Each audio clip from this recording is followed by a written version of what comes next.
Praise Lord. യേശുവെ നന്ദി, യേശുവെ സ്തുതി, യേശുവെ മഹത്വം, യേശു ആരാധന. ഹല്ലേലൂയ. ഇന്ന് നാം എടുക്കുന്ന ക്ലാസ് പാപം എന്ന വിഷയത്തെക്കുറിച്ചുള്ള 4-ാം ഭാഗമാണ്. അതിൽ കർത്താവായ യേശു നമുക്ക് വേണ്ടി ഒരുക്കുന്ന വചനം പാപത്തിൻ്റെ പരിണതഫലം എന്ത് എന്നുള്ളതിനെക്കുറിച്ചുള്ള വചനങ്ങളാണ്.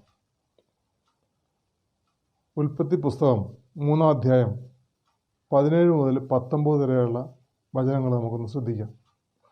ആദത്തോട് ദൈവം പറഞ്ഞു, തിന്നരുതെന്ന് ഞാൻ പറഞ്ഞ പഴം സ്ത്രീയുടെ വാക്ക് കേട്ട് നീ തിന്നതുകൊണ്ട് നീ മൂലം മണ്ണ് ശപിക്കപ്പെട്ടതായിരിക്കും. ആയുഷ്കാലം മുഴുവൻ കഠിനാധ്വാനം കൊണ്ട് നീ അതിൽ നിന്ന് കാലയാപനം ചെയ്യും. അത് മുള്ളും മുൾച്ചെടികളും നിനക്കായി മുളപ്പിക്കും. വയലിലെ സസ്യങ്ങൾ നീ ഭക്ഷിക്കും. മണ്ണിൽ നിന്ന് എടുക്കപ്പെട്ട നീ മണ്ണിനോട് ചേരുന്നതുവരെ നെറ്റിയിലെ വിയർപ്പ് കൊണ്ട് ഭക്ഷണം സമ്പാദിക്കും. നീ പൊടിയാണ്, പൊടിയിലേക്ക് തന്നെ നീ മടങ്ങും. Praise Lord. Hallelujah, hallelujah. ഈ പറഞ്ഞ വചനത്തിൽ ദൈവത്തിൻ്റെ കൽപ്പന, അതായത് ദൈവത്തിൻ്റെ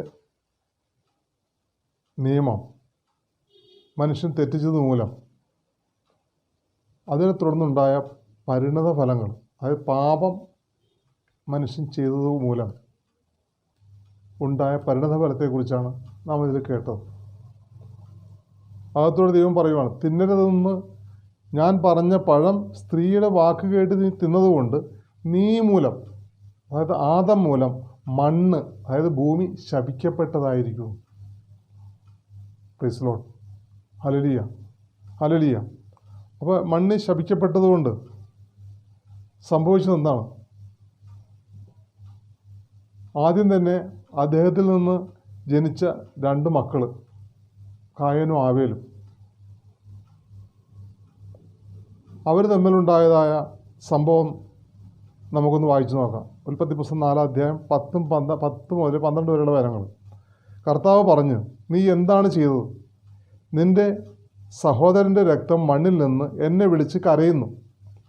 നിൻ്റെ കയ്യിൽ നിന്ന് നിൻ്റെ സഹോദരൻ്റെ രക്തം കുടിക്കാൻ വായ് പിളർന്ന ഭൂമിയിൽ നീ ശപിക്കപ്പെട്ടവനായിരിക്കും.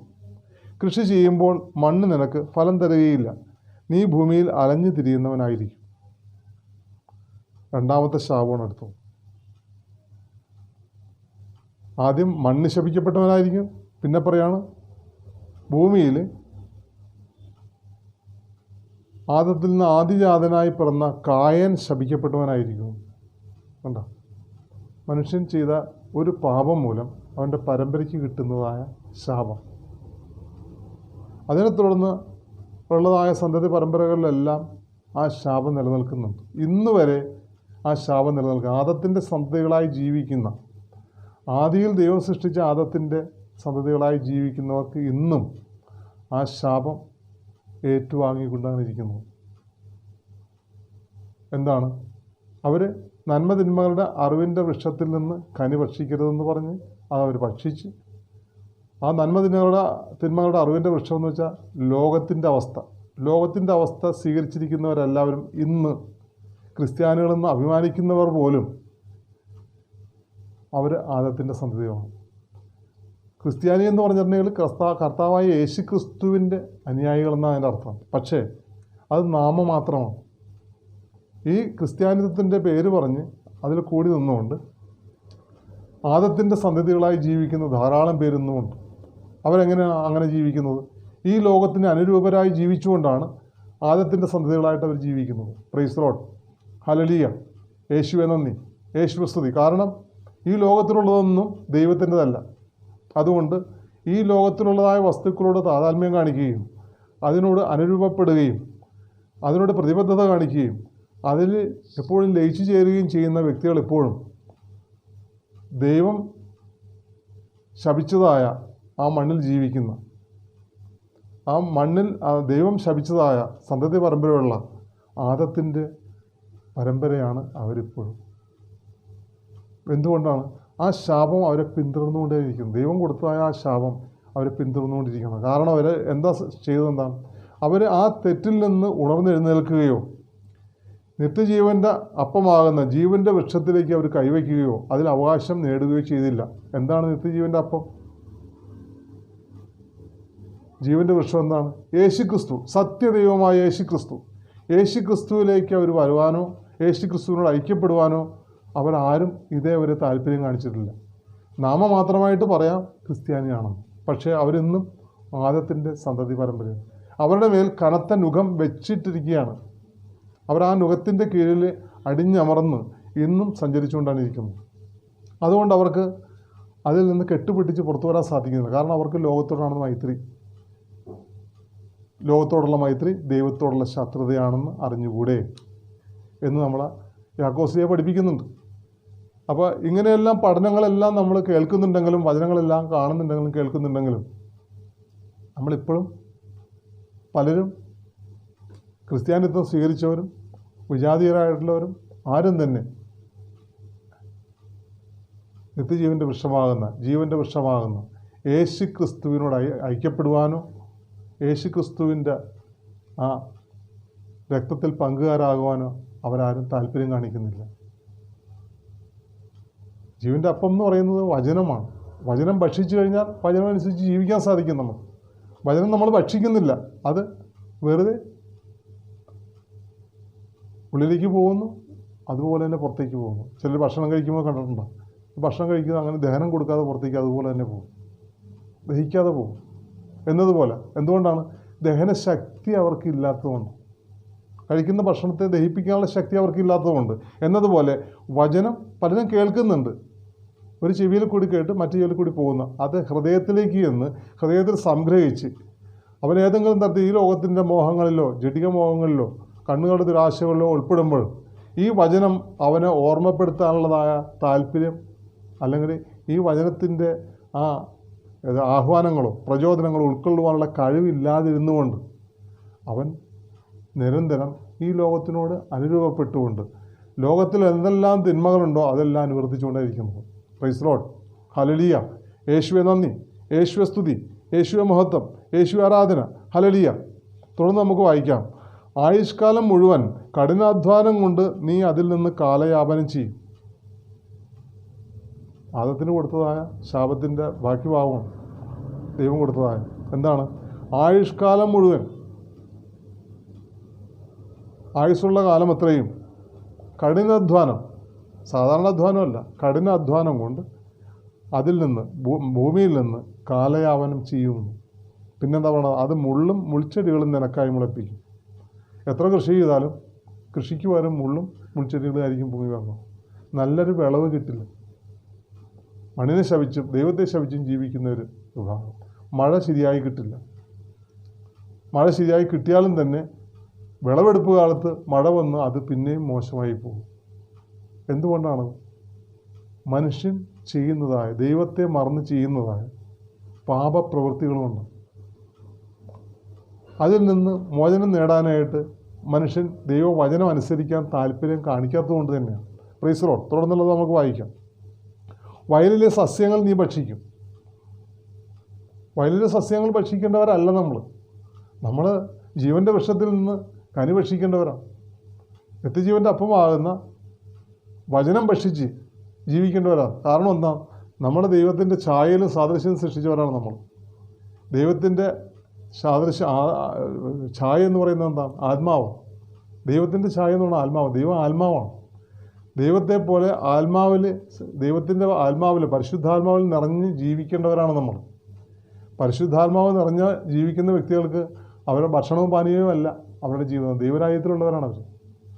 ദൈവരാജ്യത്തിലുള്ളവർക്ക് ഭക്ഷണവും പാനീയവും അല്ല, അവർക്ക് നീതിയും സമാധാനവും പരിശുദ്ധാത്മാവുള്ള സന്തോഷവുമാണ് അവർക്ക് പ്രധാനം.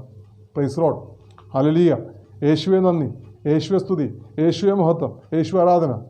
അല്ല, വയലിൽ കിട്ടുന്നിടത്ത് നിന്ന് വയറ് ഉയർപ്പിച്ച് നടക്കേണ്ടവരല്ല.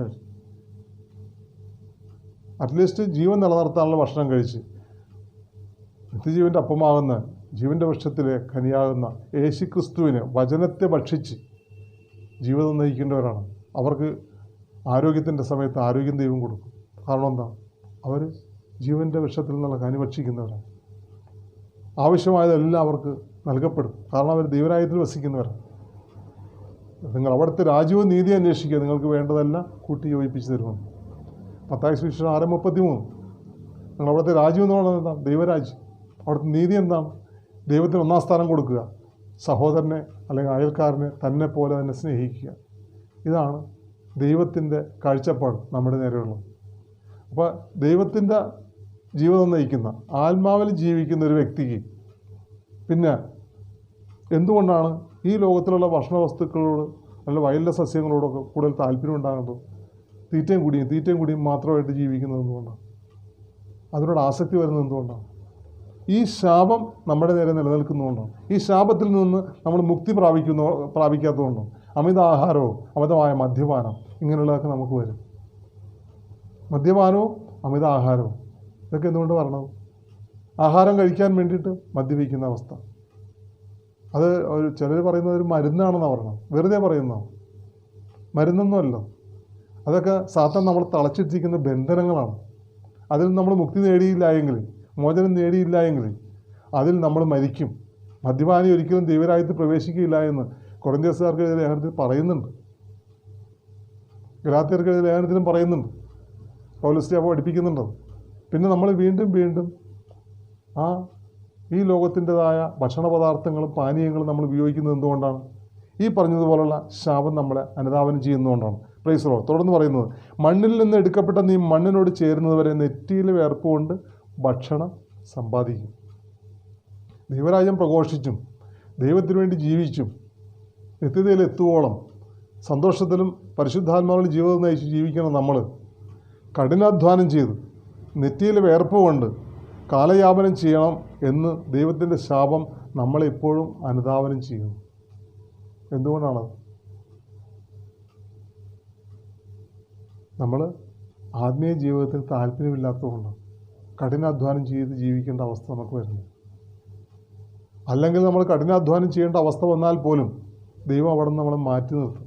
അല്ല, നീ ഇങ്ങനെ കഠിനാധ്വാനം ചെയ്ത് ജീവിക്കേണ്ടവനല്ല, നിനക്ക് വേണ്ടിയിട്ട് ഞാൻ ഒരുക്കുന്നുണ്ട്, നിനക്ക് വേണ്ടിയിട്ട് ഞാൻ മുൻകൂട്ടിലെല്ലാം കണ്ടിട്ടുണ്ട്, നിനക്ക് വേണ്ടത് നീ ഇരിക്കുന്നിടത്ത് ഞാൻ കൊണ്ടുവന്ന് തരും. കർത്താവ് വേണ്ടതെല്ലാം നമുക്ക് വേണ്ടി ഒരുക്കും. Praise Lord, hallelujah. യേശുവേ നന്ദി, യേശുവേ സ്തുതി, യേശുവേ മഹത്വം, യേശുവേ ആരാധന. Hallelujah, hallelujah, hallelujah. തുടർന്ന് ഉൽപ്പത്തി പുസ്തകം 6 അധ്യായം 11 മുതൽ 13 വരെയുള്ള വചനം നമുക്ക് ശ്രദ്ധിക്കാം. നോഹയുടെ കാലത്തുള്ള ഒരു സംഭവത്തെക്കുറിച്ചാണ് അതിനകത്ത് നമ്മൾ പറയുന്നത്. അവിടെ മനുഷ്യൻ പാപം ചെയ്യുന്നതും അതിൻ്റെ പരിണതഫലം അനുഭവിക്കുന്നതിനെക്കുറിച്ചാണ്. ദൈവത്തിൻ്റെ ദൃഷ്ടിയിൽ ഭൂമിയാകെ ദുഷിച്ചതായി തീർന്നു, എങ്ങും അക്രമം നടപാടി, ഭൂമി ദുഷിച്ചു പോയെന്ന് ദൈവം കണ്ടു. ലോകത്തിൽ മനുഷ്യരെല്ലാം ദുർമാർഗികളായി. ദൈവം നോഹയോട് അരുളിച്ചെയ്തു, ജീവജാലങ്ങളെയെല്ലാം നശിപ്പിക്കാൻ ഞാൻ നിശ്ചയിച്ചിരിക്കുന്നു. അവർ മൂലം ലോകം അധർമ്മം കൊണ്ട് നിറഞ്ഞിരിക്കുന്നു. ഭൂമിയോടുകൂടി അവരെ ഞാൻ നശിപ്പിക്കും. കണ്ട, പാപത്തിൻ്റെ പരിണതഫലം മനുഷ്യൻ അനുഭവിക്കാൻ പോവുക. ദൈവത്തിൻ്റെ ദൃഷ്ടിയിൽ മനുഷ്യരെല്ലാവരും ദുഷിച്ചതായി തീർന്നതായിട്ട്, ഭൂമി ആകെ ദുഷിച്ചതായി തീർന്നതായിട്ട് ദൈവത്തിന് ബോധ്യപ്പെട്ടു. എങ്ങും അക്രമം നടപാടി, എല്ലായിടത്തും അക്രമമാണ് ഈ കാലയളവിൽ നടക്കുന്നതാണ്. കഴിഞ്ഞ ക്ലാസ്സുകളിൽ അതിനെക്കുറിച്ച് നമ്മൾ പറഞ്ഞായിരുന്നു. ഈ കാലയളവിൽ എവിടെ നോക്കിയാലും അക്രമവും അഴിമതിയും അനീതിയും തിന്മയും ദുർമാർഗവും എന്തെല്ലാം തരത്തിലുള്ള തിന്മകൾ മനുഷ്യൻ ചെയ്തു കൂട്ടാൻ പറ്റും. മത്സരിച്ചാണ് മനുഷ്യൻ തിന്മ ചെയ്യുന്നത്. ആഭിചാരം, വ്യഭിചാരം, ദുർവൃത്തി, ദുഷ്കർമ്മം, ദുഷിച്ച പ്രവർത്തനങ്ങൾ, സാത്താനിക് വർഷിപ്പ്, ഇങ്ങനെയുള്ളതായ ഒരുപാട് തിന്മകളിന്ന് ശക്തിപ്പെട്ടു വരികയാണ്. എന്തുകൊണ്ടാണത്? ഈ പറഞ്ഞതുപോലെ ദൈവം പറഞ്ഞില്ലേ, ഈ ദൈവത്തിൻ്റെ ദൃഷ്ടിയിൽ ഭൂമിയാകെ ദുഷിച്ചതായി തീർന്നതുപോലെ ഈ കാലങ്ങളിൽ ദൈവത്തിൻ്റെ മുമ്പിൽ ഭൂമി ദുഷിച്ചതായി തീർന്നുകൊണ്ടിരിക്കുകയാണ്. അതിനെക്കുറിച്ച് ലൂക്കാസ് സുവിശേഷം 17 അധ്യായം 26 മുതൽ 27 വരെ വായിക്കുമ്പോൾ നമുക്ക് അതിനെക്കുറിച്ച് കർത്താവ് പറഞ്ഞിരിക്കുന്ന ഒരു സാക്ഷ്യം നമുക്ക് മനസ്സിലാകും. ലൂക്കാസ് സുവിശേഷം 17 അധ്യായം 26 മുതൽ 27 വരെ. നോഹയുടെ ദിവസങ്ങളിൽ സംഭവിച്ചത് എങ്ങനെയോ അങ്ങനെയായിരിക്കും മനുഷ്യപുത്രൻ്റെ ദിവസങ്ങളിലും. അതായത് കർത്താവായ യേശു തനിക്ക് വേണ്ടി തൻ്റെ പ്രത്യാശയോട് കാത്തിരിക്കുന്നവരെ ഈ ലോകത്തിൽ നിന്ന് എടുക്കാൻ വേണ്ടി വരുന്ന രണ്ടാമതുള്ള എഴുന്നള്ള കർത്താവിൻ്റെ ആഗമനം, മനുഷ്യപുത്രൻ്റെ ആഗമനത്തിൻ്റെ ദിവസത്തെക്കുറിച്ചാണ് പറയുന്നത്. നോഹ പെട്ടകത്തിൽ പ്രവേശിക്കുകയും ജലപ്രളയം വന്ന് സകലതും നശിപ്പിക്കുകയും ചെയ്തതുവരെ അവർ, അതായത് മനുഷ്യമക്കൾ, തിന്നും കുടിച്ചും വിവാഹം ചെയ്തും ചെയ്തു കൊടുത്തും കഴിഞ്ഞിരുന്നു. ഇതും ഈ പറഞ്ഞതെല്ലാം ഇന്ന് നടക്കുന്നില്ലേ? മനുഷ്യൻ മത്സരിച്ചാണ് തീറ്റയും കുടിയും നടത്തുന്നത്. മത്സരിച്ചാണ് വിനോദസഞ്ചാരങ്ങളിൽ ഏർപ്പെടുന്നത്. വിനോദസഞ്ചാര മേഖലകളിൽ ഭയങ്കരമായ തിക്കും തിരക്കുമാണെന്ന് അനുഭവപ്പെടുന്നു. എവിടെ നോക്കിയാൽ ഇന്ന് കോവിഡ് കാലമായിട്ട് പോലും നോക്കിക്കോ, എല്ലായിടത്തും മനുഷ്യൻ സുഖം അന്വേഷിച്ച് ഓടുകയാണ്. എവിടെയാണ് സ്വസ്ഥത കിട്ടുന്നത്, എവിടെയാണ് ഒരു സുഖം കിട്ടുന്നത്, എവിടെയാണ് സന്തോഷം കിട്ടുന്നത് ഓടുകയാണ്. ദൈവവചനത്തിലോ ദൈവത്തിലോ ഒരു സന്തോഷവും കണ്ടെത്താതെ മനുഷ്യൻ പരക്കം പായുകയാണ്. Praise Lord, hallelujah, hallelujah. അപ്പോൾ തിന്നുക, കുടിക്കുക, വിവാഹം ചെയ്തു കൊടുക്കുക. പിന്നെന്താണ്? വിവാഹം ചെയ്തും ചെയ്തു കൊടുത്തു. ചിലർ മത്സരിച്ചാണ് വിവാഹം ചെയ്യുന്നത്. എത്ര വിവാഹം ചെയ്താലും കൊതിയാത്ത അവസ്ഥ. സ്വന്തം ജീവിത പങ്കാളി ഉണ്ടായിരിക്കെ തന്നെ മനസ്സുകൊണ്ട് വിവാഹം ചെയ്യുന്നവരുടെ കണക്കില്ലാത്ത അവസ്ഥയാണ്. മനസ്സുകൊണ്ടാണ് വിവാഹം ചെയ്യുന്നത്.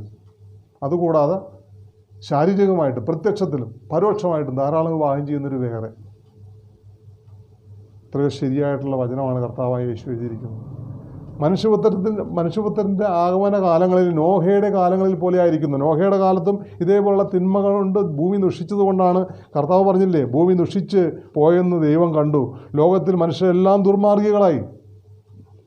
ദൈവം നോഹയോട് അരുളിച്ചത്, ജീവജാലങ്ങളെല്ലാം നശിപ്പിക്കാൻ ഞാൻ നിശ്ചയിച്ചിരിക്കുന്നു. കർത്താവ് നിശ്ചയിച്ചു കഴിഞ്ഞു നശിപ്പിക്കാനായിട്ട്. കാരണം തിന്മ ലോകത്തിൽ നിറഞ്ഞിരിക്കുന്നു. അതുകൊണ്ട് അവർ മൂലം ലോകം അധർമ്മം കൊണ്ട് നിറഞ്ഞിരിക്കുന്നു. അധർമ്മം കൊണ്ട് ലോകം നിറഞ്ഞിരിക്കുകയാണ്. ഭൂമിയോടുകൂടി അവരെ ഞാൻ നശിപ്പിക്കും. ഭൂമിയോടുകൂടി ഉണ്ടായിരുന്ന എല്ലാ ജീവജാലങ്ങളെയും കർത്താവ് ജലപ്രളയത്താൽ നശിപ്പിച്ചു കളഞ്ഞു. ഒരേ ഒരു കുടുംബം മാത്രം, നോഹയുടെ കുടുംബം, 8 പേരെ മാത്രം നിർത്തിക്കൊണ്ട് ബാക്കില്ലാത്തതിനെയും ദൈവം നശിപ്പിച്ചു. പിന്നെ ഇണകളായിട്ടുള്ള ജീവജാലങ്ങൾ, മനുഷ്യനെ കൂടാതെ 8 മനുഷ്യരെ കൂടാതെ ഇണകളായിട്ടുള്ള ജീവജാലങ്ങളെയും കർത്താവ് ഈ ലോകത്തിൽ സൂക്ഷിച്ച്, നോഹയുടെ പേടകത്തിൽ സൂക്ഷിച്ച്, അതിനുശേഷം രണ്ടാമതൊരു ലോകം കർത്താവ് ഇവിടെ ഉണ്ടാക്കിയെടുത്തു. അതേപോലെയാണ് ഇനി വരാൻ പോകുന്നത്. കർത്താവായ യേശു ക്രിസ്തു ആകുന്ന വചനത്തിൽ സംരക്ഷണം സ്വീകരിക്കാത്ത എല്ലാവരും ഈ നോഹയുടെ കാലത്തുള്ള ദുർമാർഗങ്ങൾ ജീവിച്ചിരുന്ന മനുഷ്യരെ പോലെ ഇനി വരാൻ പോകുന്ന ആ കഷ്ടതയിൽ പെട്ടുപോകും. കർത്താവായ യേശു ആകുന്ന വചനത്തിൽ നമ്മൾ അഭിമാനം കൊള്ളുകയും അതിൽ രക്ഷ കണ്ടെത്തുകയും ചെയ്തില്ല എങ്കിൽ തീർച്ചയായും എൻ്റെ സഹോദരങ്ങളെ, നിങ്ങളതിൽ പരിഭവിച്ചിട്ട് കാര്യമില്ല, ആരോടും വിരോധം തോന്നിയിട്ട് കാര്യമില്ല. നമ്മൾക്ക് നമ്മളെ തന്നെ നഷ്ടപ്പെട്ടു പോകും, എന്നേക്കുമായിട്ട് നഷ്ടം വരും. Praise Lord, hallelujah. യേശുവേ നന്ദി, യേശുവേ സ്തുതി, യേശുവേ മഹത്വം, യേശുവേ ആരാധന. Hallelujah, hallelujah.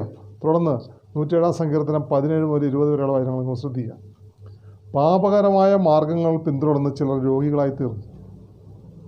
തങ്ങളുടെ അകൃത്യങ്ങളാൽ അവർ ദുരിതത്തിലായി. അവർ എല്ലാ ഭക്ഷണത്തെയും വെറുത്തു. അവർ മൃത്യു കവാടങ്ങളെ സമീപിച്ചു. അപ്പോൾ തങ്ങളുടെ കഷ്ടതയിൽ അവർ കർത്താവിനോട് നിലവിളിച്ചപേക്ഷിച്ചു. അവിടുന്ന് അവരെ ഞെരുക്കങ്ങളിൽ നിന്ന് രക്ഷിച്ചു. അവിടുന്ന് തൻ്റെ വചനം അയച്ച് അവരെ സൗഖ്യമാക്കി, വിനാശത്തിൽ നിന്ന് വിടുവിച്ചു. ഇവിടെ പാപകരമായ ജീവിതം നയിച്ചതിൻ്റെ പരിണത ഫലവും അതിൽ നിന്ന് ഒരു മോചനം കിട്ടിയതിൻ്റെതായ ഒരു കാര്യമാണ് നമ്മൾ കേട്ടത്. സങ്കീർത്തനം പറയുകയാണ്, സങ്കീർത്തനം എന്ന് വെച്ചാൽ പരിശുദ്ധാത്മാവ്.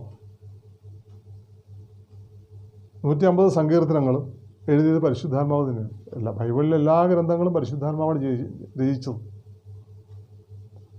എല്ലാ പ്രവാചകന്മാരിലൂടെയും കർത്താവായ യേശുവിലൂടെയും അവിടുത്തെ ശിഷ്യന്മാരിലൂടെയും ബൈബിള് രചിച്ചത് പരിശുദ്ധാത്മാവ് തന്നെയാണ്. പരിശുദ്ധാത്മാവിൻ്റെ ഗ്രന്ഥമാണ് ബൈബിൾ. ആ പരിശുദ്ധാത്മാവ് പ്രത്യേകം മനുഷ്യന് വേണ്ടി എഴുതി ചേർത്താണ് സങ്കീർത്തനം. എന്തിന്? പ്രാർത്ഥിക്കാൻ വേണ്ടി എഴുതി ചേർത്താണ്. മനുഷ്യൻ പ്രാർത്ഥിക്കാൻ വേണ്ടി തന്നിരിക്കുന്നതായ ഗീതങ്ങളാണ്, പാട്ടുകളാണ്. ഇത് പാടി അല്ലെങ്കിൽ ഇത് ഏറ്റു ചൊല്ലിക്കൊണ്ട് വേണം നമ്മൾ പ്രാർത്ഥിക്കാൻ. അപ്പോഴാണ് ദൈവം നമ്മുടെ ഓരോ ആവശ്യങ്ങൾ നിവർത്തിച്ചു തരുന്നത്. ഇപ്പോൾ ഇത് വായിച്ചത് എന്തിനാണെന്ന് വെച്ചിട്ടുണ്ടെങ്കിൽ പാപകരമായ മാർഗം സ്വീകരിച്ചുകൊണ്ടുണ്ടായ പരിണതഫലത്തെക്കുറിച്ച് പ്രഘോഷിക്കാൻ വേണ്ടിയിട്ടാണ്. പാപകരമായ മാർഗങ്ങൾ പിന്തുടർന്ന് ചിലർ രോഗികളായി തീർന്നു. തങ്ങളുടെ അകൃത്യങ്ങളാൽ അവർ ദുരിതത്തിലായി. പാപം എന്നുള്ളത് അകൃത്യമാണെന്ന് നമ്മൾ നേരത്തെ പഠിച്ചു. അപ്പോൾ ആ അകൃത്യങ്ങൾ കൊണ്ട് അവർ ദുരിതത്തിലായി തീർന്നു. 1 കൊരിന്ത്യർ 6 അധ്യായം 9 മുതൽ 10 വരെ വായിക്കുമ്പോൾ ഈ അകൃത്യങ്ങൾ എന്താണെന്ന് അതിനകത്ത് പറയുന്നുണ്ട്. അനീതി പ്രവർത്തിക്കുന്നവർ ദൈവരാജ്യം അവകാശമാക്കുകയില്ല എന്ന് നിങ്ങൾ അറിയുന്നില്ലേ? നിങ്ങൾ വഞ്ചിതരാകരുത്. അസന്മാർഗികളും വിഗ്രഹാരാധകരും വ്യഭിചാരികളും സ്വവർഗഭോഗികളും കള്ളന്മാരും അത്യാഗ്രഹികളും മദ്യപന്മാരും പരദൂഷകരും കവർച്ചക്കാരും ദൈവരാജ്യം അവകാശമാക്കുകയില്ല. Praise Lord, hallelujah, hallelujah. ശ്രദ്ധിച്ചു കേട്ടാ. അനീതി പ്രവർത്തിക്കുന്നവർ ദൈവരാജ്യം അവകാശമാക്കുകയില്ലെന്ന് പൗലോസ് ആദ്യം തന്നെ പറയുക. അനീതി എന്ന് വെച്ചാൽ നമ്മൾ പാപത്തിൻ്റെ ആദ്യത്തെ ക്ലാസ് എടുക്കുമ്പോൾ 13 തരം പാപത്തിൻ്റെ പലതരം പദങ്ങളെക്കുറിച്ച് നമ്മൾ പഠിച്ചു. അതിലൊരു പദമാണ് അനീതി, പിന്നെ അകൃത്യം. അപ്പോൾ പാപം പ്രവർത്തിക്കുന്നവർ, അനീതി എന്ന് വെച്ചാൽ പാപമാണത്, ദൈവരാജ്യം അവകാശമാക്കുകയില്ല എന്ന് നിങ്ങൾ അറിയുന്നില്ലേ? നിങ്ങൾ വഞ്ചിതരാകരുത്. അതെന്തുകൊണ്ടാണ് വഞ്ചിതരാകരുതെന്ന് അവിടെ എടുത്തു പറഞ്ഞത്? സാത്താൻ ഹവ്വായെ വഞ്ചിച്ചതുപോലെ നമ്മെയും വഞ്ചിക്കും. എന്തെല്ലാം കാര്യം പറഞ്ഞുകൊണ്ടാണ്? അസന്മാർഗത്വം കാണിച്ചുകൊണ്ട്, വിഗ്രഹാരാധന കാണിച്ചുകൊണ്ട്, വ്യഭിചാരം ചെയ്യേണ്ട വിധങ്ങൾ കാണിച്ചുകൊണ്ട്, സ്വവർഗഭോഗം കാണിച്ചുകൊണ്ട്, കള്ളന്മാർ കളവ് ചെയ്യുന്ന കാര്യം കാണിച്ചുകൊണ്ട്, അത്യാഗ്രഹം കാണിച്ചുകൊണ്ട്, മദ്യപാനം നടത്തേണ്ടത് എങ്ങനെയാണെന്ന് കാണിച്ചുകൊണ്ട്, പരദൂഷണം ചെയ്യേണ്ടത് എങ്ങനെയാണെന്ന് കാണിച്ചുകൊണ്ട്, കവർ ചെയ്യേണ്ടത് എങ്ങനെയാണെന്ന് കാണിച്ചുകൊണ്ട് ഇതിനെല്ലാം അവനൊരു പോസിറ്റീവായിട്ടുള്ള മേഖല നമ്മളെ കാണിച്ചുകൊണ്ട് നെഗറ്റീവായ അവസ്ഥ നമ്മളെ കൊണ്ട് ചെയ്യിപ്പിക്കുക. നമ്മൾ നോക്കുമ്പോൾ പോസിറ്റീവായ കാര്യമായി. അതുകൊണ്ടാണ് നന്മതിന്മകളുടെ അറിവിൻ്റെ വൃക്ഷമെന്ന് അവൻ തന്ന കനിക്ക് പേരിട്ടത് ദൈവം. Price the lord. Hallelujah. Hallelujah. എന്താണ് അസന്മാർഗികത്വം എന്ന് പറയുന്നത്? ശരിയായ മാർഗമല്ലാത്ത രീതികൾ. പക്ഷേ സാത്താൻ നമ്മുടെ കയ്യിൽ കൊണ്ടുവന്ന് തരുമ്പോൾ അതെന്ത് മാർഗമായിട്ടായിരിക്കും കൊണ്ടുവന്ന് തരുന്നത്? നല്ല മാർഗമാണ് മകനെ മകളെ എന്ന് പറഞ്ഞാണ് കൊണ്ടുവന്ന് തരുന്നത്. നമ്മളത് വഞ്ചനയിൽ വീണ് അവൻ്റെ വഞ്ചനയിൽ പെട്ട് നമ്മൾ ആ പ്രവൃത്തി ചെയ്ത് ആ മാർഗത്തിലൂടെ സഞ്ചരിക്കും. ഇതാണ് ശരിയെന്ന് പറഞ്ഞുകൊണ്ട് പിന്നെ എവിടെയെങ്കിലും വെച്ച് നമ്മൾ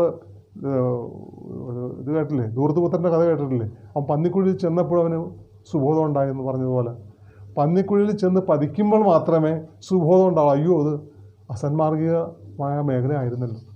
ചില കുട്ടികൾ കണ്ടിട്ടില്ലേ, ചെറുപ്രായ കുട്ടികൾ, കോളേജിലും സ്കൂളിലൊക്കെ പഠിക്കുന്ന കുട്ടികൾ, കഞ്ചാവ്, മയക്കുമരുന്ന്, മദ്യപാനം, ഇങ്ങനെയുള്ളതായ നല്ല കാര്യങ്ങളാണെന്ന് പറഞ്ഞ് അവരുടെ കൂട്ടുകാരിലൂടെ സാത്താൻ ഉപദേശിച്ചു കൊടുക്കും. ഇതൊന്ന് വലിച്ചു നോക്കും, നിനക്ക് ബുദ്ധിക്ക് നല്ല തെളിച്ചം കിട്ടും, പഠിക്കാൻ നിനക്ക് ഒന്നാമതായിട്ടുള്ള ഇത് കിട്ടും, ഒന്നാമനാകും നീ, പഠിക്കാൻ ഭയങ്കര ബുദ്ധിക്ക് ക്ലാരിറ്റി കിട്ടും എന്നെല്ലാം പറഞ്ഞ് കഞ്ചാവ് കൊണ്ടുവന്ന് തരും. കഞ്ചാവ് പോയിച്ച് വലിക്കാൻ പഠിപ്പിക്കും. മദ്യം ഒത്തിരി മദ്യം കഴിച്ചോടാ, ബോധത്തിന് നല്ല തെളിച്ചോരിക്കോടാ എന്ന് പറഞ്ഞുകൊണ്ട് മദ്യം കഴിപ്പിക്കും. ഇത് അസന്മാർഗമായ മേഖലകൾ സാത്താൻ കുട്ടികളിലൂടെ തുടങ്ങുന്ന മേഖലയാണ്. മുതിർന്നവരെ ചെയ്യിപ്പിക്കുന്നുണ്ടല്ലോ, കൂട്ടുകാരിലൂടെ ചെയ്യിപ്പിക്കുന്നു, സുഹൃത്തുക്കളിലൂടെയാണ് കൂടുതലും സാത്താൻ പ്രവർത്തിക്കുന്നത്.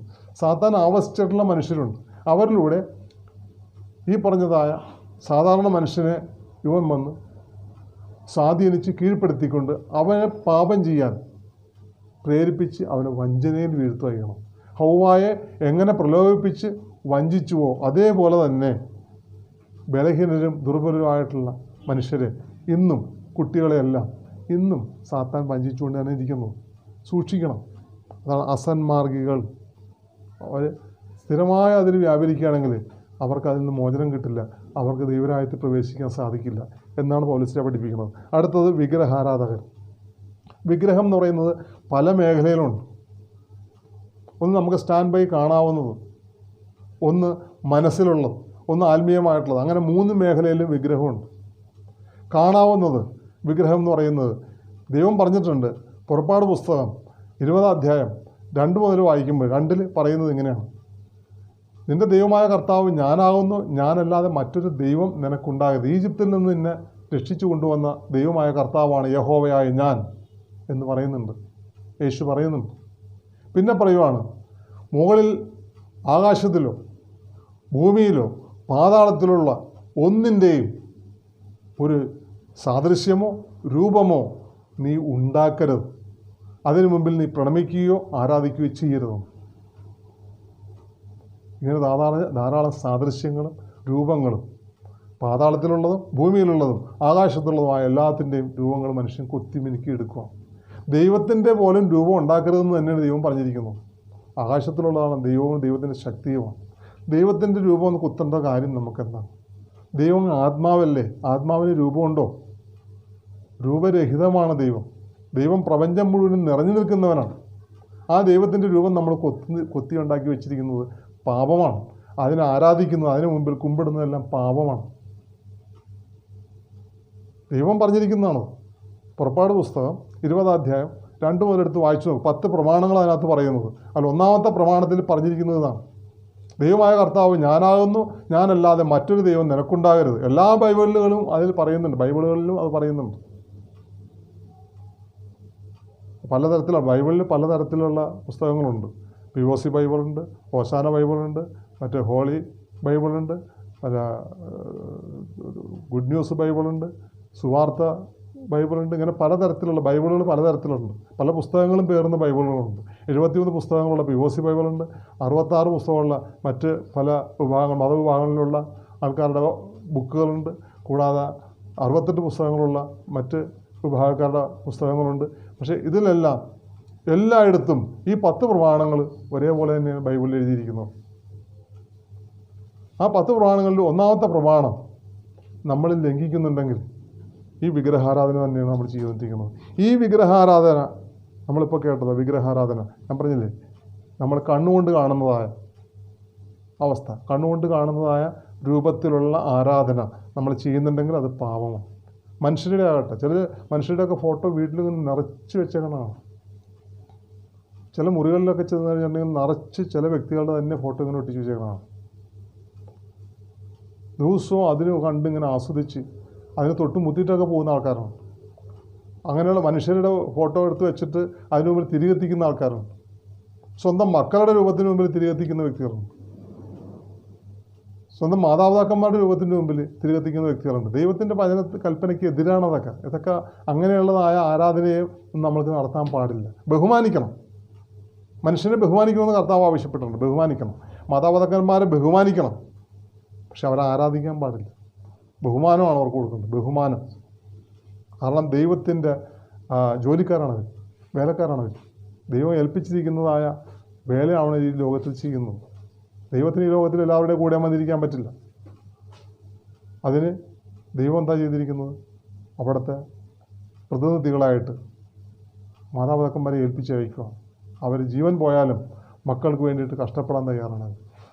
ഹല്ലേലൂയ. ദൈവമേ നന്ദി, യേശുവെ നന്ദി, യേശുവെ സ്തുതി, യേശുവെ മഹത്വം, യേശു ആരാധന. ഹല്ലേലൂയ. അപ്പോൾ കണ്ണുകൊണ്ട് കാണുന്നതായ സാദൃശ്യങ്ങളും രൂപങ്ങളും അത് വിഗ്രഹാരാധനയുടെ ഒരു ഭാഗമാണ്. പിന്നെ മനസ്സുകൊണ്ടുള്ളതാണ് ദ്രവ്യാഗ്രഹം, ദ്രവ്യത്തെക്കുറിച്ചുള്ള ആഗ്രഹങ്ങൾ. ബാങ്കിൽ ഇത്ര കോടി, അത് ഇത്ര ലക്ഷം ഡെപ്പോസിറ്റ് ഉണ്ടെങ്കിൽ അതിനെക്കുറിച്ച് എപ്പോഴും ചിന്തിച്ചുകൊണ്ടിരിക്കുക. കർത്താവ് പറഞ്ഞിട്ടുണ്ട്, നിൻ്റെ നിക്ഷേപം എവിടെയോ അവിടെ ആയിരിക്കും നിൻ്റെ ഹൃദയവും. അപ്പോൾ നമ്മുടെ നിക്ഷേപം ബാങ്കിൽ നിക്ഷേപിച്ചിട്ടുണ്ടെങ്കിൽ അതിലെപ്പോഴും നമ്മുടെ ഹൃദയം പോയി കിടക്കരുത്. അതൊരു വിഗ്രഹമാണ്. ദൈവം തന്നതാണ്. അത് ഇപ്പോൾ നഷ്ടപ്പെട്ടു പോകാനും അത് അവിടെ നിലനിന്നുകൊണ്ട് അതിന് പലിശയ്ക്ക് പലിശ, ഗഡുപലിശ കൂടാനും ഒക്കെ അനുവാദം തരുന്നത്, അനുഗ്രഹം തരുന്നതൊക്കെ ദൈവമാണ്. അതുകൊണ്ട് ഒരുപാട് കാര്യങ്ങളും വ്യയം ചെയ്യാനൊക്കെ അനുവദിക്കുന്നതും ദൈവമാണ്. അതിൻ്റെ അടുത്ത് നമ്മുടെ ഹൃദയം വയ്ക്കേണ്ട കാര്യം നമുക്കില്ല. നമ്മുടെ ഹൃദയം എപ്പോഴും എവിടെ ആയിരിക്കണം? ദൈവത്തിനായിരിക്കണം. Praise Lord. ഹല്ലേലൂയ. ദൈവമേ നന്ദി, യേശുവേ നന്ദി, പരിശുദ്ധാത്മാവേ നന്ദി, ദൈവമേ സ്തുതി, യേശുവേ സ്തുതി, പരിശുദ്ധാത്മാവേ സ്തുതി. Hallelujah, hallelujah. തുടർന്നുള്ളത് ആത്മീയമായിട്ടുള്ള വിഗ്രഹം. ആത്മീയമായ വിഗ്രഹം നമ്മൾ നേരത്തെ കേട്ടു. ദൈവത്തിലായിരിക്കേണ്ട, ദൈവത്തിൻ്റെ ആത്മാവോട് ചേർന്നിരിക്കുന്ന നമ്മൾ സാത്താൻ്റെ കുതന്ത്രങ്ങളെല്ലാം കണ്ട് അവൻ്റെ പിന്നാലെ പോകുന്ന എന്തെങ്കിലും താല്പര്യങ്ങളും ആഗ്രഹങ്ങളും നമ്മളിലുണ്ടെങ്കിൽ, ദൈവത്തിൻ്റെ എന്തെങ്കിലും കാര്യങ്ങൾ സാധിക്കാതെ വരുമ്പോൾ ഒന്ന് ഇടത് വശത്തേക്കൊന്ന് പോയാലാ, ഒന്ന് നെഗറ്റീവായിട്ട് ചെയ്ത് നോക്കിയാലാ, ഇത് മറ്റൊരു വിഗ്രഹമാണ്. ഇങ്ങനെയൊരു താല്പര്യം നമ്മളിലുണ്ടെങ്കിൽ അത് കൂടിക്കൂടി വന്നുകൊണ്ടിരിക്കും. അതൊരു വിഗ്രഹാരാധനയുടെ മേഖലയാണ്. ഹല്ലേലൂയ. തുടർന്ന് വ്യഭിചാരം. വ്യഭിചാരികളും ദൈവരാജ്യത്തിൽ പ്രവേശിക്കുന്ന അവിടെ വചനത്തിൽ പറയുന്നു. സ്വവർഗഭോഗികൾ, രണ്ടും ഒരേ മേഖലയാണ്. അടുത്തത് കള്ളന്മാർ, കളവ് ചെയ്യുന്ന ആൾക്കാർ. അത്യാഗ്രഹികൾ. അത്യാഗ്രഹം എന്ന് പറയുമ്പോൾ എന്താണ്? ഉള്ളത് കൊണ്ട് തൃപ്തിയില്ല, കൂടുതൽ വേണം എന്നുള്ള ആഗ്രഹിക്കും. എനിക്ക് അത് കിട്ടണം, ഇത് കിട്ടണം, വെറുതെ ആരുടെയെങ്കിലും സ്വത്ത് കിട്ടണം എന്നൊക്കെയുള്ളതായ ചിന്താഗതികൾ. അത് അത്യാഗ്രഹം. നമുക്കുണ്ടായിരിക്കെ നമുക്ക് 100 രൂപ കയ്യിലുണ്ടാവും, എങ്കിലും അയൽവക്കാരൻ്റെ 10 രൂപയെങ്കിലും കിട്ടുമെന്നുള്ള ആഗ്രഹം. അത് അത്യാഗ്രഹം എന്നാണ്. അത്യാഗ്രഹിക്ക് ഉള്ളതും കൂടി പോകും, നഷ്ടപ്പെട്ടു പോകും. അത് വരാതിരിക്കണമെങ്കിൽ ഉള്ളത് കൊണ്ട് ദൈവത്തിന് നന്ദി. ദൈവമേ അങ്ങ് തന്നു, അങ്ങയുടെ നാമം വാഴ്ത്തപ്പെടട്ടെ. അത് നഷ്ടപ്പെട്ടു പോയാലും ദൈവമേ അങ്ങ് തന്ന്, അങ്ങ് എടുത്ത്, അങ്ങയുടെ നാമം വാഴ്ത്തപ്പെടട്ടെ എന്ന് പറയാനുള്ള ജോബിനുണ്ടായിരുന്ന സന്മനസ്, നീതിമാനെന്ന് കർത്താവ് സർട്ടിഫൈ ചെയ്തതായ ജോബിനുള്ളതായ സന്മനസ് നമുക്കുണ്ടാകണം. Praise lord. തുടർന്ന് മദ്യപന്മാർ. മദ്യം കഴിക്കുന്നതിൻ്റെ കാര്യം നമ്മൾ നേരത്തെ പറഞ്ഞായിരുന്നു. മദ്യം കഴിക്കുന്ന പലരും പലതരത്തിലാണ്. ആരെങ്കിലും പ്രേരണ മൂലം മദ്യം കഴിക്കുന്നവരുണ്ട്, ആരെങ്കിലും നമ്മളെ ഉത്തേജിപ്പിച്ചുകൊണ്ട് കഴിക്കുന്നവരുണ്ട്. ഭക്ഷണം കഴിക്കാൻ ഇത്തിരി കഴിച്ചാൽ മതി, അല്ലെങ്കിൽ ഒരു ബുദ്ധി ഒന്ന് തെളിഞ്ഞ് കിട്ടാൻ ഇത്തിരി മദ്യം കഴിച്ചുകൊണ്ട് കുഴപ്പമൊന്നുമില്ല, അല്പം മദ്യം കഴിച്ചുകൊണ്ട് കുഴപ്പമില്ലെന്ന് പലരുമൊക്കെ അങ്ങോട്ടും ഇങ്ങോട്ടും പറയും. ഞാൻ എപ്പോഴൊന്നും കഴിക്കാറില്ലെന്ന്, ഞാൻ വല്ലപ്പോഴും വിശേഷ ആവശ്യത്തിന് മാത്രമേ കഴിക്കുള്ളൂ. അല്ല, മദ്യം എന്ന് പറയുന്നത് നമ്മുടെ ശരീരത്തെ പാപ അവസ്ഥയിലേക്ക് കൊണ്ടുപോകുന്ന ഒരു മീഡിയയാണ്, ഒരു ശക്തിയാണ്. അതിലൊരു ദുർവ്യാപാരമുണ്ട്. നമ്മളത് തൽക്കാലത്തേക്ക് നമുക്കൊന്നും തോന്നുന്നില്ലെങ്കിലും, തെറ്റായിട്ട് തോന്നുന്നില്ലെങ്കിലും, നേരത്തെ പറഞ്ഞ പോലെ നന്മ തിന്മകളുടെ ഒരു അറിവിൻ്റെ വൃക്ഷമാണ്, അതിലുള്ളൊരു ഫലമാണ് മദ്യം. ഈ മദ്യം ഉള്ളിൽ ചെന്ന് കഴിയുമ്പോൾ നമുക്ക് തോന്നാത്തതെല്ലാം തോന്നും. ഇല്ലാത്ത ദുരേച്ഛകൾ, ശരീരത്തിൽ ജഡത്തിൻ്റെ ദുരാഗ്രഹങ്ങളെല്ലാം നമുക്ക് തോന്നും. പിന്നെ മറ്റുള്ളവരോട് തല്ലുപിടിക്കണമെന്ന് തോന്നും, മറ്റുള്ളവരെ എതിർക്കും. മദ്യപിച്ച് നിൽക്കുന്നൊരു വ്യക്തിയാണെങ്കിൽ മദ്യം കഴിക്കരുതെന്ന് പറഞ്ഞാൽ അത് പറഞ്ഞ വ്യക്തിയോട് ഏറ്റവും അധികം വൈരാഗ്യം തോന്നുന്നു, ഭയങ്കര വെറുപ്പും വിദ്വേഷവും എല്ലാം തോന്നും. കാരണം എന്താ? ഇത് ചെയ്യരുതെന്ന് പറയുന്നതുകൊണ്ടുള്ള ആ വെറുപ്പാണ്. അല്ലാണ്ട് വേറൊരു വെറുപ്പ് ആ വ്യക്തികളുണ്ടായിട്ടില്ല. അവൻ ചെയ്യുന്ന തെറ്റിനെ ചൂണ്ടിക്കാണിക്കുന്നത് കൊണ്ടുള്ള വെറുപ്പാണ്. അപ്പോൾ നമ്മുടെ തന്നെ ശിക്ഷാവിധി നമ്മൾ തന്നെ ഏറ്റുവാങ്ങും. അപ്പോൾ അതുകൊണ്ട് അങ്ങനെയുള്ളതായ ദുർശീലങ്ങൾ നമ്മൾ ഒഴിവാക്കുന്നതല്ലേ നല്ലത്. അതുതന്നെയല്ല, നമ്മുടെ ശരീരം എന്ന് പറയുന്നത് ദൈവത്തിൻ്റെ ആലയമാണ്. എന്നാലും ദൈവം പറയുന്നത് അത് ഉപയോഗിക്കരുതെന്ന് പറയുന്ന ആ വസ്തു ഉപയോഗിച്ച് കഴിഞ്ഞാൽ ദൈവ സാന്നിധ്യം നമ്മളിൽ നിന്ന് നഷ്ടപ്പെട്ടു പോകും. അതൊരു നിഷിദ്ധ വസ്തുവാണ് മദ്യം. നമ്മളിൽ ചെന്ന് കഴിഞ്ഞാൽ നമ്മുടെ ശരീരത്തെ സംബന്ധിച്ച ഒരു നിഷിദ്ധ വസ്തുവാണ്. ആ നിഷിദ്ധ വസ്തു നമ്മൾ ഉപേക്ഷിച്ച് ഇല്ല എങ്കിൽ നമ്മളിൽ നിന്ന് ദൈവം പൊയ്ക്കളയും. ഒരു ദൈവം നമ്മളിൽ വസിക്കില്ല. നമ്മൾ യോശുവ പുസ്തകം 7-ാം അധ്യായം കഴിഞ്ഞ ക്ലാസ്സിൽ നമ്മൾ പഠിക്കുന്നുണ്ട്. കർത്താവ് പറയുന്നുണ്ട്, നിഷിദ്ധ വസ്തു നിൻ്റെ ഭവനത്തിലിരുന്നാൽ ഞാൻ നിൻ്റെ കൂടെ വസിക്കുകയില്ല, ഞാൻ പൊയ്ക്കളയും. അപ്പം എന്നതുപോലെ നമ്മുടെ മനസ്സിലോ നമ്മുടെ ഭവനത്തിലോ നമ്മുടെ ശരീരത്തിലോ നിഷിദ്ധ വസ്തു ഉണ്ടെങ്കിൽ, ദൈവത്തെ അകറ്റിക്കളയുന്ന എന്തെങ്കിലും നമ്മളിലുണ്ടെങ്കിൽ അത് മാറ്റിയില്ല എങ്കിൽ ദൈവം നമ്മളിൽ നിന്ന് നമ്മുടെ കുടുംബത്തിൽ നിന്ന് പൊയ്ക്കളയും. നമ്മളറിയാതെ നമ്മൾ പാപം ചെയ്യും. നമ്മൾ പാവമല്ലെന്ന് വിചാരിക്കുന്ന തരത്തിൽ പാപം ചെയ്തുകൊണ്ടിരിക്കും. നമ്മളറിയില്ല പാപം നമ്മളെ കൊണ്ട് ചെയ്യിപ്പിക്കുന്നു. പൗലോസ്ലീഹ പറയുന്നുണ്ട്, ഞാൻ ഇഷ്ടപ്പെടാത്ത പാപം ഞാൻ ചെയ്തു പോകുന്നു. കാരണം എന്താണ്? അത് എന്നിലുള്ള പാപം കൊണ്ടാണെന്നോ, എന്നിൽ പാപം ഞാനറിയാതെ വളരുന്നതുകൊണ്ടാണോ? അപ്പോൾ നമ്മളറിയാതെ വളരുന്നൊരു പാപമുണ്ട്. എന്താണ്? ഈ പറഞ്ഞ മദ്യപാനത്തെ ന്യായീകരിക്കുന്ന അവസ്ഥ. അത് ഉണ്ടെങ്കിൽ എൻ്റെ സഹോദരങ്ങളെ, എൻ്റെ പ്രിയപ്പെട്ട സഹോദരങ്ങൾ, എത്രയും വേഗം അത് മാറ്റിക്കളയുക. അതൊരു നിഷിദ്ധ വസ്തുവാണ്.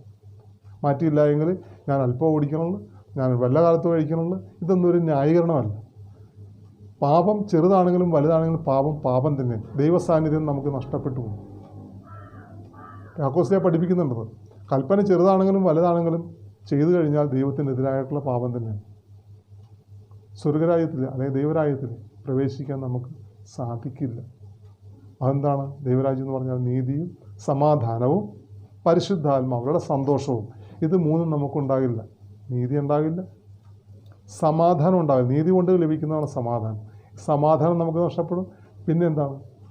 പരിശുദ്ധാത്മാവരുടെ സന്തോഷം ഉണ്ടാകില്ല.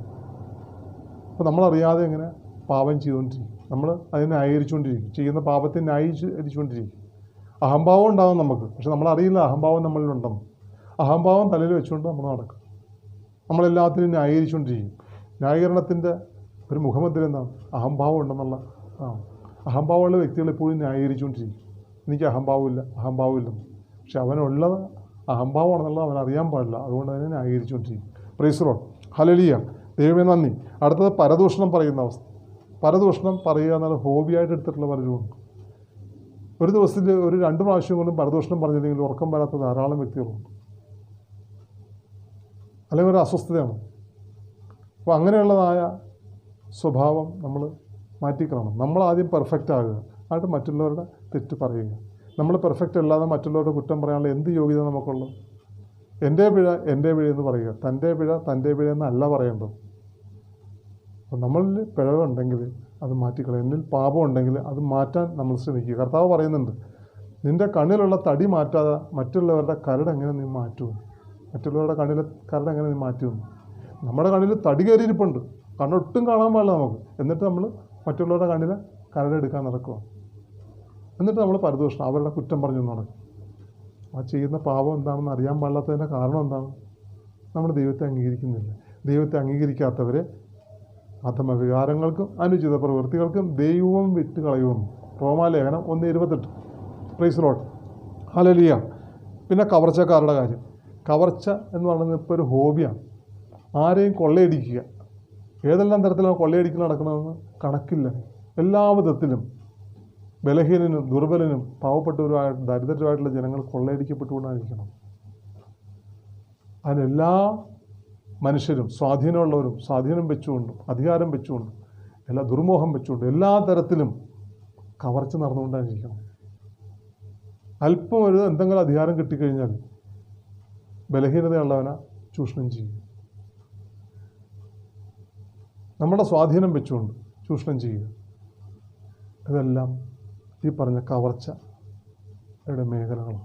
ഇങ്ങനെയുള്ളവർക്ക് ദൈവരാജ്യം അവകാശമാക്കാൻ സാധിക്കില്ല. അതായത് യേശു ക്രിസ്തുവിന് അവകാശമായി ലഭിക്കില്ലെന്നർത്ഥം. യേശു ക്രിസ്തു അവൻ്റെ കൂടെ വസിക്കില്ല. ഇതിൽ ഏതെങ്കിലും ഒരു മേഖല ഉണ്ടെങ്കിൽ യേശു ക്രിസ്തു അവൻ്റെ കൂടെ വസിക്കില്ല. Praise the lord. Hallelujah, hallelujah. Yeshu പറയുന്നുണ്ട് യോഹന്നാൻ സുവിശേഷം 5:24, സത്യസത്യമായി ഞാൻ നിങ്ങളോട് പറയുന്നു, എൻ്റെ വചനം കേൾക്കുകയും എന്നെ അയച്ചവന് വിശ്വസിക്കുകയും ചെയ്യുന്നവന് നിത്യജീവനുണ്ട്, അവന് ശിക്ഷാവിധി ഉണ്ടാകുന്നില്ല. നിത്യജീവൻ എന്ന് വെച്ചിട്ടുണ്ടെങ്കിൽ ദൈവരാജ്യം, യേശു ക്രിസ്തു. അവന് ശിക്ഷാവിധി ഉണ്ടാകുന്നില്ല, പ്രത്യുത അവൻ മരണത്തിൽ നിന്ന് ജീവനിലേക്ക് കടന്നിരിക്കുന്നു. Praise the lord. Hallelujah, hallelujah. അപ്പോൾ ഈ കേട്ടതനുസരിച്ച് നമ്മൾ കർത്താവിൻ്റെ വചനം കേൾക്കാത്തത് കൊണ്ടാണ് മുൻ പറഞ്ഞതായ പാപങ്ങളെല്ലാം ചെയ്യുന്നതും അതിൻ്റെ പരിണതഫലമാകുന്ന യേശു ക്രിസ്തുവിനെ നഷ്ടമാകുന്ന അവസ്ഥ നമുക്കുണ്ടാകുന്നത്. Price the Lord. ഇന്ന് നമുക്ക് പാപത്തിൻ്റെ പരിണതഫലത്തെക്കുറിച്ച് സങ്കീർത്തകൻ പറഞ്ഞിട്ടുള്ള 1-2 കാര്യങ്ങൾ നമുക്ക് ശ്രദ്ധിക്കാം. സങ്കീർത്തനം 38 3 മുതൽ 8 വരെയുള്ളതും 10 മുതൽ 11 വരെയുള്ള വചനങ്ങൾ നമുക്കത് ശ്രദ്ധിക്കാം. അങ്ങയുടെ രോഷം മൂലം എൻ്റെ ശരീരത്തിൽ സ്വസ്ഥതയില്ല, എൻ്റെ പാപം നിമിത്തം എൻ്റെ അസ്ഥികളിൽ ആരോഗ്യവുമില്ല. എൻ്റെ അകൃത്യങ്ങൾ എൻ്റെ തലയ്ക്ക് മുകളിൽ ഉയർന്നിരിക്കുന്നു, അതെനിക്ക് താങ്ങാനാവാത്ത ചുമടായിരിക്കുന്നു. എൻ്റെ ഭോഷത്വം മൂലം എൻ്റെ വ്രണങ്ങൾ അഴുകിനാറുന്നു, ഞാൻ കുനിഞ്ഞ് നിലം പറ്റി ദിവസം മുഴുവൻ ഞാൻ വിലപിച്ച് കഴിയുന്നു. പാപത്തിൻ്റെ പരിണതഫലമാണ് കേട്ടോ. അടുത്തത് 10 മുതൽ 11 വരെയുള്ള വചനങ്ങൾ ശ്രദ്ധിക്കുക. എൻ്റെ ഹൃദയം തുടിക്കുന്നു, എൻ്റെ ശക്തി ക്ഷയിക്കുന്നു, കണ്ണുകളുടെ പ്രകാശവും എനിക്ക് നഷ്ടപ്പെട്ടിരിക്കുന്നു. എൻ്റെ സുഹൃത്തുക്കളും കൂട്ടുകാരും മഹാമാരി നിമിത്തം എന്നിൽ നിന്ന് അകന്നു നിൽക്കുന്നു, ഉറ്റവർ അകന്നു മാറുന്നു. ഇതൊക്കെ എന്തുകൊണ്ടാണ് സംഭവിക്കുന്നത്? പാപം മൂലം സംഭവിക്കുന്നതാണ്. Price the lord. Hallelujah, hallelujah. ഇനി സങ്കീർത്തനം 107 10 മുതൽ 12 വരെയുള്ള വചനങ്ങൾ നമുക്ക് ശ്രദ്ധിക്കാം. യേശുവെ നന്ദി, യേശുവെ സ്തുതി, യേശുവെ മഹത്വം, യേശുവെ ആരാധന. പീഡിതരും ബന്ധിതരുമായി ചിലർ അന്ധകാരത്തിലും മരണത്തിൻ്റെ നിഴലിലും ഇരുന്നു. എന്തെന്നാൽ അവർ ദൈവത്തിൻ്റെ വാക്കുകൾ ധിക്കരിച്ചു, അത്യുന്നതൻ്റെ ഉപദേശം നിരസിച്ചു. അടിമ വേല കൊണ്ട് അവരുടെ മനം ഇടിഞ്ഞു, അവർ വീണു, സഹായിക്കാൻ ആരും ഉണ്ടായില്ല. അത്യുന്നതൻ്റെ വചനങ്ങളും കൽപ്പനകളും നിരസിക്കുന്നത് കൊണ്ട് നമ്മൾ വീണു പോകുമെന്ന് തന്നെയാണ് സങ്കീർത്തകൻ പറയുന്നത്. പിന്നെ പറയുന്നത് പാപത്തിൻ്റെ പരിണതഫലമായി പൊതുവേ കാണുന്നതായ ഒരു കാര്യം സങ്കീർത്തകൻ പറയുന്നത് ഈ 107 സങ്കീർത്തനത്തിൽ 13 മുതൽ 14 വരെയുള്ള വചനങ്ങൾ. അവിടുന്ന് നദികളെ മരുഭൂമിയായും നീരുറവകളെ വരണ്ട നിലമായും മാറ്റുന്നു. അവിടുന്ന് ഫലപുഷ്ടിയാർന്ന ഭൂമിയെ ഓരു നിലമാക്കുന്നു. ഇതെല്ലാം ദേശവാസികളുടെ ദുഷ്ടത നിമിത്തമാണ്. Praise Lord. ഹല്ലേലൂയ. അപ്പോൾ കേട്ടാ, പാപത്തിൻ്റെ പരിണതഫലമായിട്ട് എന്ത് സംഭവിക്കുന്നു? നദികൾ മരുഭൂമിയായിത്തീരുന്നു, നീരുറവകൾ വരണ്ട നിലമായിട്ട് മാറുന്നു. പിന്നെ പറയുവാണ് അവിടുന്ന് ഫലപുഷ്ടിയാർന്ന ഭൂമിയെ ഒരു നിലമാക്കി, അതായത് ഉപ്പ് നിറഞ്ഞ നിലമാക്കി മാറ്റുന്നു. നമ്മുടെ നാട്ടിൽ പല സ്ഥലങ്ങളും ഉണ്ട്. കൃഷി ചെയ്തിരുന്ന ധാരാളം നെൽകൃഷി നടന്ന് നെല്ല് കൊയ്തിരുന്ന സ്ഥലങ്ങൾ പലതും ഒരു നിലമായി പോയി. അതെന്തുകൊണ്ടാണെന്ന് പറയണത്? ഇതെല്ലാം ദേശവാസികളുടെ, ആ ദേശത്ത് വസിക്കുന്നവരുടെ ദുഷ്ടത നിമിത്തമാണെന്ന് കർത്താവിൻ്റെ വചനം പഠിപ്പിക്കുന്നു. ഹല്ലേലൂയ. ദൈവമേ നന്ദി, യേശുവെ നന്ദി, പരിശുദ്ധാത്മാവേ നന്ദി. ഹല്ലേലൂയ. യേശുവെ സ്തുതി, യേശുവെ മഹത്വം, യേശു ആരാധന. Hallelujah, hallelujah. ഇനി നിയമാവർത്തന പുസ്തകം 28 അധ്യായം അതിൽ 15 മുതൽ 20 വരെയുള്ള വചനങ്ങൾ നമുക്കൊന്ന് ശ്രദ്ധിക്കാം. നീ നിൻ്റെ ദൈവമായ കർത്താവിൻ്റെ സ്വരം ശ്രവിച്ച് ഞാൻ ഇന്ന് നിനക്ക് നൽകുന്ന അവിടുത്തെ കൽപ്പനകളും ചട്ടങ്ങളും ശ്രദ്ധാപൂർവ്വം അനുസരിക്കാതിരുന്നാൽ താഴെ പറയുന്ന ശാപമൊക്കെയും നിൻ്റെ മേൽ പതിക്കും. നഗരത്തിലും വയലിലും നീ ശപിക്കപ്പെട്ടവനായിരിക്കും. നിൻ്റെ അപ്പക്കുട്ടയും മാവ് കുഴയ്ക്കുന്ന കലവും ശാപഗ്രസ്തമായിരിക്കും. നിൻ്റെ സന്താനങ്ങളും വിളവുകളും കന്നുകാലിക്കൂട്ടവും ആട്ടിൻപറ്റവും ശപിക്കപ്പെടും. സകല പ്രവൃത്തികളിലും നീ ശബ്ദനായിരിക്കും. നിൻ്റെ ദുഷ്കൃത്യങ്ങൾ വഴി കർത്താവിനെ ഉപേക്ഷിച്ചതിനാൽ നീ നശിക്കുന്നത് വരെ നിൻ്റെ എല്ലാ പ്രയത്നങ്ങളിന്മേലും ദൈവം ശാപവും ക്ലേശവും ശകാരവും അയക്കും. നീ ക്ഷണത്തിൽ നിശേഷം നശിച്ചു പോകും. കേട്ടാ, കർത്താവിൻ്റെ വചനം ഉപേക്ഷിച്ച് പാപം ചെയ്യാൻ ഉണ്ടാകുന്നതായ ഭവിഷ്യത്തുകൾ, പരിണത ഫലങ്ങളെക്കുറിച്ചാണ് കേട്ടത്. നമുക്ക് ഈ കേട്ട വചനമനുസരിച്ച് നമ്മുടെ ജീവിതത്തിൽ ഏതെല്ലാം തരത്തിൽ മാറ്റം വരുത്താൻ സാധിക്കുമെന്ന് എൻ്റെ പ്രിയപ്പെട്ട സഹോദരങ്ങളെ നിങ്ങളൊന്ന് പരിശോധിച്ച് നോക്കുക. ഇത് കേൾക്കുമ്പോൾ നമുക്കൊരാളോടും വെറുപ്പോ വൈരാഗ്യമോ വിദ്വേഷമോ ലജ്ജയോ ഒന്നും തോന്നേണ്ട കാര്യമില്ല. എത്രയും വേഗം ഈ കേട്ട വചനമനുസരിച്ച് നമ്മളിൽ പാപമുണ്ടെങ്കിൽ മാറ്റാൻ തയ്യാറാകുക. അപ്പോൾ അതിൻ്റെ പരിണതഫലം നമുക്ക് അനുഭവിക്കാതെ അതിൽ നിന്ന് കർത്താവായ യേശു ക്രിസ്തുവിൻ്റെ ശക്തിയാലും അവൻ്റെ രക്തത്തിൻ്റെ യോഗ്യതയാലും രക്ഷ പ്രാപിക്കാൻ നമുക്ക് സാധിക്കും. Price the Lord. നമുക്കൊരു നിമിഷം പ്രാർത്ഥിച്ചുകൊണ്ട് നമ്മുടെ വചനം ഇവിടെ ഈ പാപത്തിൻ്റെ 4-ാം ഭാഗം ക്ലാസ് സമാപിപ്പിക്കാം. തുടർന്നുള്ള ക്ലാസ്സുകൾക്ക് വേണ്ടി നമുക്ക് പ്രാർത്ഥിക്കാം. കർത്താവായ യേശുവേ, ഞങ്ങൾ കേട്ടതായ വചനം അനുസരിച്ച് ഞങ്ങളുടെ ജീവിതത്തിൽ മാറ്റങ്ങളുണ്ടാക്കുവാൻ അവിടുന്ന് ഞങ്ങളോട് കരുണയായിരിക്കണം. ഞങ്ങൾ പലതരത്തിലുള്ള തിന്മയുടെ മേഖലയിൽ സഞ്ചരിച്ചു പോയി. അവിടുന്ന് ഒരു വാക്കുച്ചരിച്ചാൽ മതി, ഞങ്ങൾ ആത്മാവിലും മനസ്സിലും ശരീരത്തിലും ഞങ്ങൾ ശുദ്ധിയുള്ളവരായിത്തീരും. ഞങ്ങൾക്കെതിരെ വരുന്ന എല്ലാ തിന്മയുടെ ആധിപത്യങ്ങളും ഞങ്ങളെ വിട്ട് ദൂരെ പോകാൻ കർത്താവായ യേശു അവിടുന്ന് കരുണയുണ്ടാകണമേ. എല്ലാ തിന്മയിൽ നിന്നും ഞങ്ങളെ രക്ഷിക്കണമേ. ഞങ്ങൾക്കെതിരെ വരുന്ന എല്ലാ ശാപവും പാപവും ബന്ധനങ്ങളും അഴിഞ്ഞു പോകുവാൻ അവിടുന്ന് കൽപ്പിക്കണമേ. ഞങ്ങളെ രക്ഷിക്കണമേ.